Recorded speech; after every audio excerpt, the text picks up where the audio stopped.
كل سنة وانتم طيبين يا حبايبي، ويكون عيد سعيد علينا جميعا والأمة المسلمين.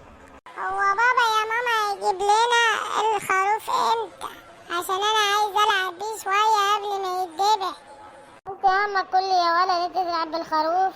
هو الخروف لعبة يا ولد، هنذبحه على ايدي يا ولد وناكل اللحمة بتاعته. وما تنسيش يا ماما اللي احنا هنذبحه كمان ونوزع منه على الغلابة. طبعا يا ولا من غير ما تقول. امال احنا يا ولا بنذبح العيد على الاضحى ليه؟ ما احنا بنذبح عشان ندي الناس الغلابة وناخد احنا اللي فيه النصيب يا حبيبي، وهتاكل لحمة لما تشبع يا حبيبي عشان اللحمة هتغلى. ده انا مبسوط قوي يا ماما اللي العيد داخل علينا وعيد لحمة كمان، ده احنا هناكل لحمة لما نهيص. طبعا يا ولا من غير ما تقول. سلام يا ماما لما الواحد يعمل صينية لحمة كده ويغرق فيها يا ماما وياكل لما يشبع ويعوض أيام الفقر بتاعت اللحمة اللي غالية.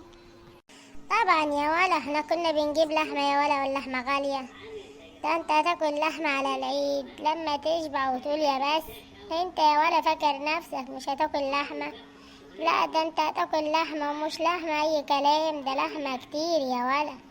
تنسوش يا حبايبي تشتركوا في القناة وتفعلوا زر الجرس عشان يوصلكم كل جديد مننا، ويا ريت يا حبايبي تكتبوا لنا كومنتات، يعني كومنتاتكم يا حبايبي تفرحنا.